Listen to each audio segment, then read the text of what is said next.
Մարդիկ կամավորաբար եկել են ամենայոց կաթողիկոսին դիմավոր են և դա ընդամենը փաստ է, որ կարծում եմ ինքնին խոսում փաստ է։ Դուք կարծում եք իշխանության եւ Նիկոլ Փաշինյանի հարցերին պատասխանել կազմում պետք է ընդգրկվեն մարդիկ, որոնք գոնե մեկ անգամ Աստվածաշունչ են կարդացել, հավատում են Աստծուն, այդ չափանիշների տեղյակ են, աղոթում են ամեն օր։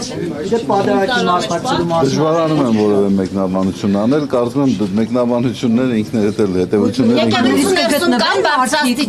Եկեղեցու ներսում կան բարձրաստիճան սրբազաններ, ովքեր վեհապարին դեմ են։ Օրինակ Վազգեն Միրզախանյանի մասին եմ խոսում։ Ոչ։ Վազգեն Միրզախանյանը միանշանակ ընդունում է կաթողիկոսին։ Իհարկե։ Մասնակցել է վերջին հոգևոր խորհրդի նիստին։ Դե դրանով ենք մենք պայմանավորում ընդունում թե ոչ։ Չէ, Փաշինյանի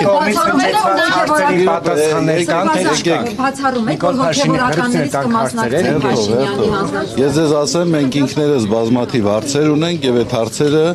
պատասխաններ չեն ստացել։ Ասում է անհերքելի փաստեր ունի, որ վեհապարը զավակ ունի։ Մենք հիմա դուք եք տրվում այդ հարցադրումները։ Ես հարցնում եմ իր Մի հարցրեք, ուրեմն ես խնդրում եմ այն հարցադրումները, որոնք որ դուք խելամիտ չեք համարում, այդ հարցադրումները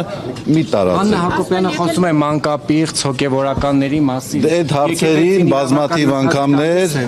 հարցերին բազմաթիվ անգամներ արձագանքներ եղել են։ Դա քրեական հանցակազմ է պարունակում իր մեջ, եթե նման տեղեկություն կա, կարող են դիմել համապատասխան մարմինների։ Ամբողջի միջոցով կաթողիկոսին հեռացնել հնարավոր կլինի։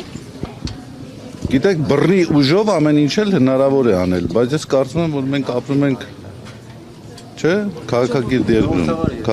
երկրում ենք, չէ, ապրում։ Բայց վերջին շրջանում այլ բան է։ Կամավորները ասում են, բոլոր սցենարները ընդունելի են ըստ էության։ Հատկապես քաղաքացիական բախումներ։ Գիտեք, մարդիկ լինում են իմ կարծիքով 3 տեսակ։ Առաջինը, որ